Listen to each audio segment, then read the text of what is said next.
Hi, Trevor here, reflecting on life through music. Welcome and thank you for stopping by. It's fantastic that you are here.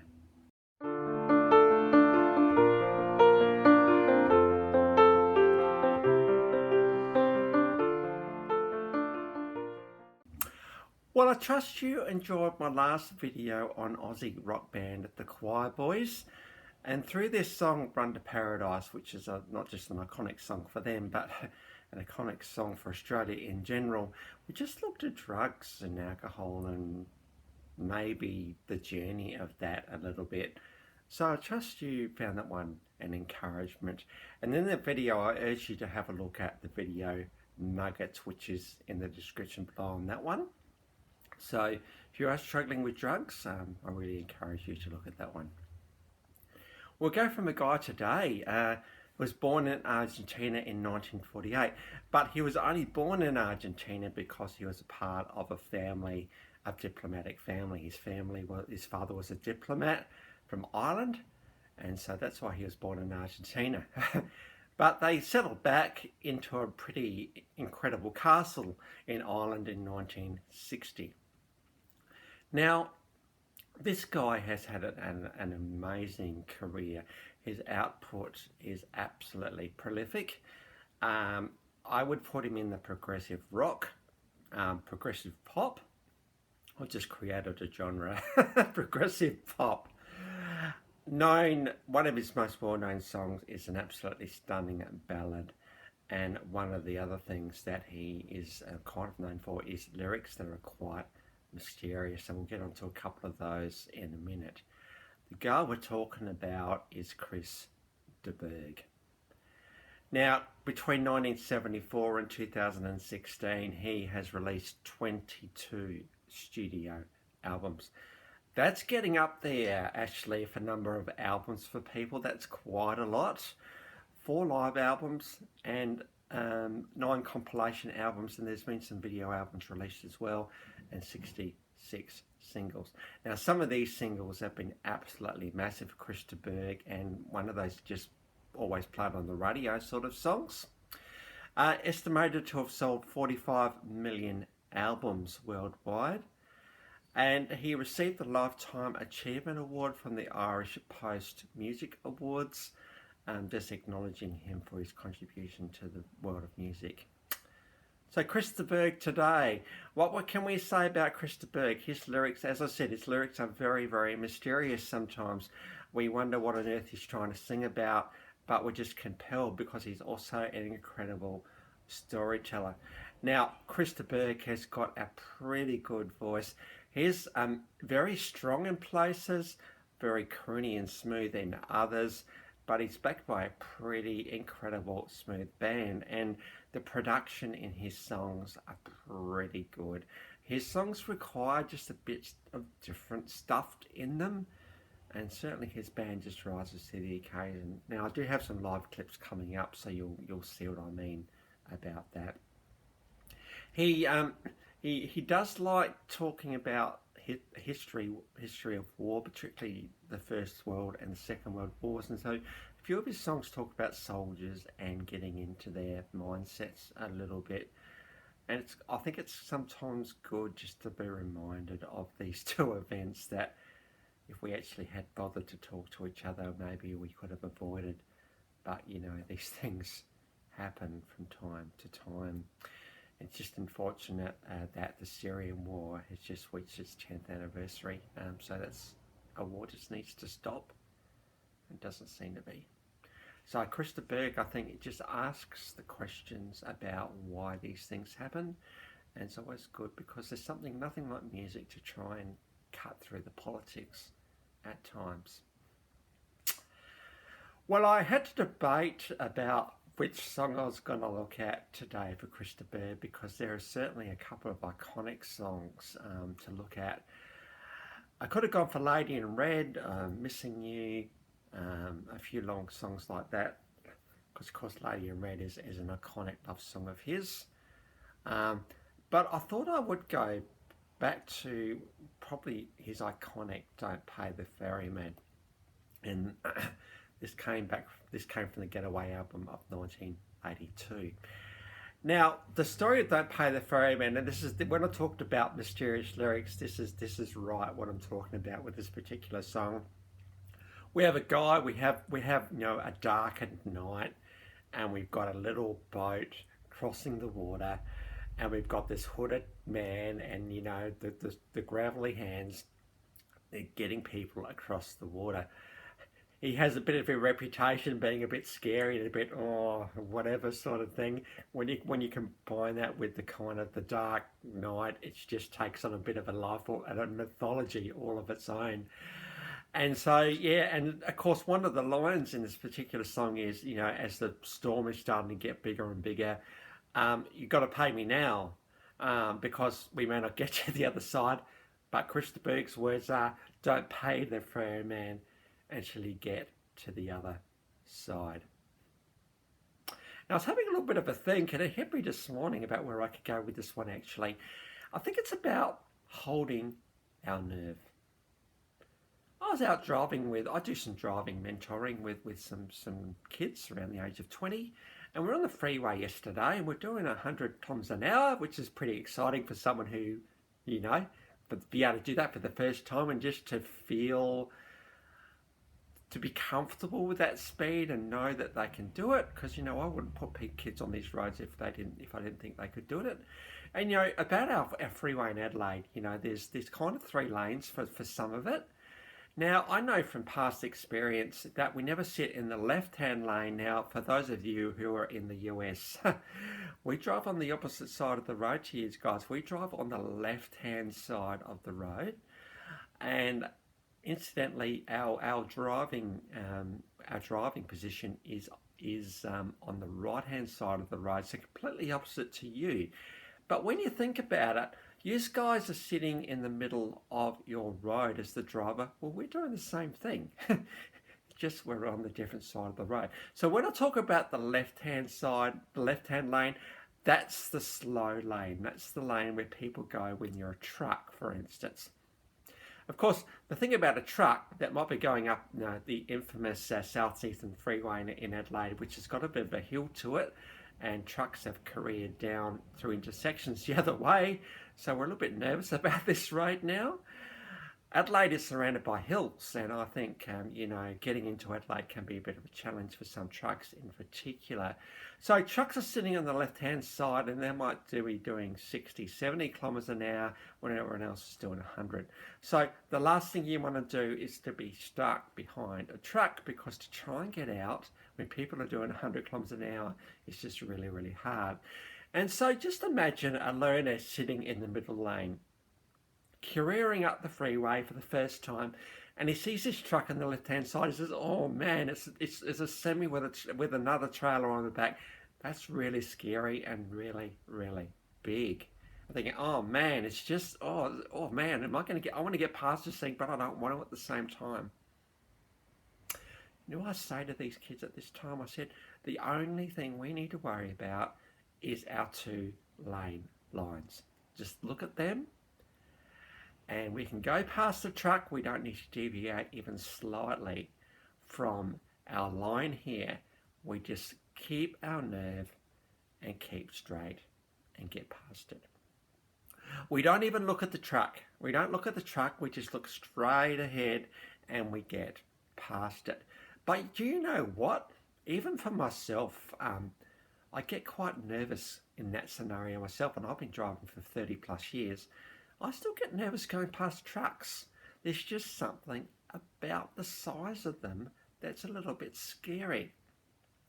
So what I tell my learners to do, and I suppose I'm talking to myself at the same time here, because I'm the one sitting closest to the truck if I'm in the passenger seat, because I'm doing the mentor driving, is holding our nerve, holding our line.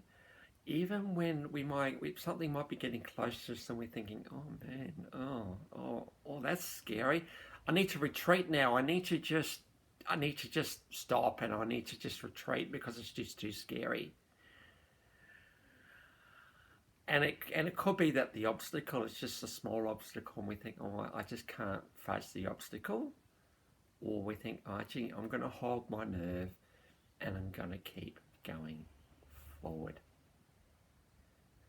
This is what Chris de Burgh is saying in this very mysterious song. Don't pay the ferryman until you get to the other side. Doesn't matter if it's clear water or calm water or stormy water as it is in this song. Hold your nerve. And one of the other things I tell my drivers is that because driving is one of the hardest skills that we'll ever learn, right? There's elements of having to know the road rules, definitely knowing the road rules, how we interact with the cars on the other side that are around us. So are we going to imagine the road is ours and nobody else's, or are we going to be a bit courteous? We're going to let people in when we need to let people in. And are we going to just keep our distance from the other drivers? Because if they stop in front of us, we've got time to react. What I tell my drivers is this. And the other thing about driving, of course, is you've got to be able to drive. In other words, the car doesn't drive you, you drive it. And when you decide to go, because it's safe, you go. You don't decide to go and then wait 3 seconds and go. You decide to go. Because what driving requires, it requires, particularly when you're starting out, because as I said, it's a hard skill, your self-belief has to stand up. It has to stand up for you to take notice. You have to be able to say to yourself, I can do this thing. Because if you can't, you're going to have an accident. Driving requires confidence. Driving requires a bit of assertiveness at times. Now, if you're in peak hour traffic and you're waiting to get in, you find a gap and you just safely get in there. Sometimes a guy will let you in, but he'll only give you a couple of seconds to decide on that right. So, driving requires all of us, and our self-belief has to stand up. And I suppose what my hope is with my learner drivers, because, some of them have had a life that hasn't been particularly easy. And for the first time, they've got someone, maybe for the first time, who actually believes in them and wants to see the best. My hope is that they will take the driving and they will actually take it further than just driving. They'll actually see self-belief in all of their lives. And they will be able to move forward into life with confidence. That's my real hope, I suppose, with driving. Driving is an incredible skill to learn. It's a real sign of independence and coming of age. And of course, as long as we're comfortable and we're sensible about it, particularly when we get our P's, as it's in Australia, and we don't try to think we're invincible at that point, we can have a really successful driving career, because that's actually what it is. It is a career in essence, because it goes with us wherever we go. Don't pay the ferryman until you get to the other side. Hold your nerve. If you are walking through life and you're looking around, you're looking to the side, looking behind you and all of that, you're thinking, oh man, I don't think I can even walk today. You probably will never walk. Now, I know that life can be challenging. Don't get me wrong in that. I understand that life can be challenging. And we can be overwhelmed by the challenge. It's almost like the stormy water. We're actually in the stormy water right now. There's a ferryman there. He's kind of not doing much, really. He's just kind of sitting in the boat. There's stormy water all around you. And you're thinking, oh man, this is just, I don't even know what to do here. I think the best thing we can do is take a step forward, whatever the step may be. Not just physically, but emotionally, intellectually, and everything else that's got Lee after it. Take a step. And then when you've taken that step, the next step will emerge. And then the one after that, and the one after that. But it all starts with the first step. And that way we can get to the other side. To whatever the other side is for you. We don't actually really know what the other side actually is. We just know it's in the future somewhere, or it could be even tomorrow if we act really, really quickly on stuff. But do we want to get to the other side, or do we prefer to stay in the stormy water? That's the question, and in fact, I've just thought of this question as I'm talking to you, really, because I don't script this stuff. I kind of make it up as I go along, and it's amazing where these words go. I think the question is this: do we want to get to the other side? And if you want to get there, you'll do everything you can to get there. Even if it involves change, even if it involves some radical differences in your life, because maybe if you are in the stormy water and all the rest of it now, maybe life is not working for you, and you know there's a beautiful clear lake ahead for you, but there's stormy water at the same time. And so the question is, do you want to get to the other side? If you do, well, that's fantastic. And I suppose the thing is, what are you going to do about it? Because nobody else is going to do it for you. You're going to have to do it yourself. Trust me, I'm talking to myself here as I'm talking to you. I'm thinking today. No one else is going to get you to the other side. The ferryman's not very helpful. Now, all he's interested in is just getting paid, and no, he may not even get you there.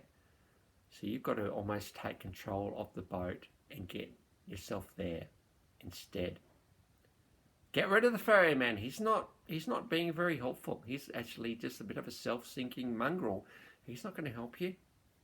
You, on the other hand, because you have a vested interest in yourself, can be the ferryman to get you to the other side. Now, I don't know what Chris de Burgh was trying to do with this song. I'm thinking that maybe for him, this song came out after a string of albums that have been kind of okay. And I think what he was saying, I'm sick of relying on other people. I'm going to actually take control. And actually, he took control, and this was an absolutely massive song for him.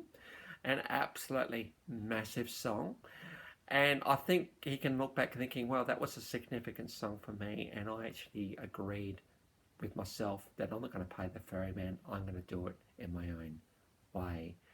And certainly 22 studio albums is a pretty good effort.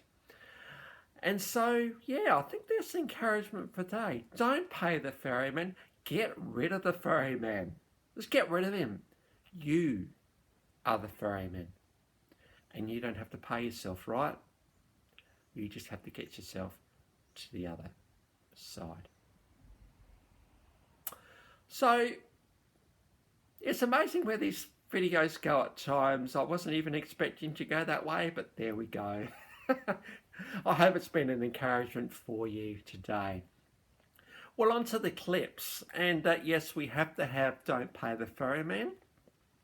As I said, this came off the Getaway album from 1982. Now, I've got two versions of this particular song. I've got the official clip, and we've got the typical Chris de Burgh in a cape type of narrator, sort of darkness kind of video. Such a compelling clip for this particular song, and really just captures the story of it really, really well. Now, Chris de Burgh also is pretty good live. He's got a very, very good band that's actually been with him pretty much throughout his whole career.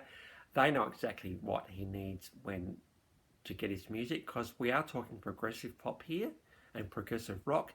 They have to be able to step up and do what he needs, and they certainly, 6 of them.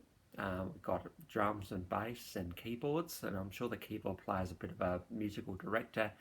Got a guitar as well, and Chris. So there's there's 6 of them, a couple of guitars, keyboards, drums, bass, all that sort of stuff. And they just really get his songs out really, really well. So we do have a live version of Don't Pay the Ferryman as well. Now, I'm guessing that what Chris has done is actually released a bit of a video, and there's quite a few clips on YouTube, and it looks like from the same concert. So I've grabbed a few from the same place. And I suppose following on from Don't Pay the Ferryman, because one of the things, to become the ferryman, you've got to say, I'm not going to be scared anymore. Even though there's storms of water and everything else, I don't want to be scared. And so there's this song called I'm Not Scared Anymore. This came off the Flying Colours album of 1988. A fantastic album. It's probably one of Chris's best albums. I like Flying Colours, another album we'll talk about in a minute. I'm Not Scared Anymore. Now this is an animated story, someone's put together an animation on this particular song, and it's really, really beautiful and really confronting and just really everything, really. And there's some elements of Chris singing live there as well. I mean, it's not really sync, but I think the thing to take away from that particular video is just how good it is, just the animated story. So that's I'm Not Scared Anymore. We do have a few Chris de Burgh songs because it is Chris de Burgh, right? And while we're looking at the Flying Colours album, another song, The Last Time I Cried, is there as well. Again, not quite in sync, but good enough, I'm thinking. This has got some really mysterious lyrics in it. We're talking about soldiers and children and all sorts of bits and pieces. This is Chris de Burgh. It is some of his mysterious best, I'm thinking. And as I said, he's just got a really, really good voice, and he's just the perfect guy to be able to sing the lyrics that he writes. So The Last Time I Cried of Flying Colours, that's a live version of that one as well. Now, another album we need to talk about for Chris de Burgh, and I love this album, is Into the Light. It came out in 1986, just before the Flying Colours album, and it's 1988. Now, when I asked my wife what Chris de Burgh song she went to Lady in Red. Now, I certainly agree with her on that. He certainly did capture the world with this song. A stunningly beautiful love song. And the good thing about Chris de Burgh, that he's been married to his wife Diane since 1977. So there's quite a beautiful, compelling love story here. And whenever I think he thinks of Lady in Red, he's probably thinking of his wife as he sings. There's probably some moment that they shared one night where they went out somewhere, and he was amazed about how stunningly beautiful she was.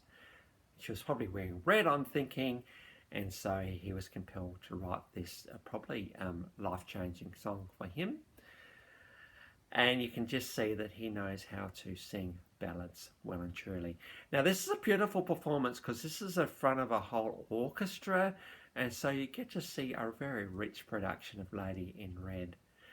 And while we're on the Into the Light album, I thought I'd also do Last Night. This is a bit of a song about soldiers and things like that.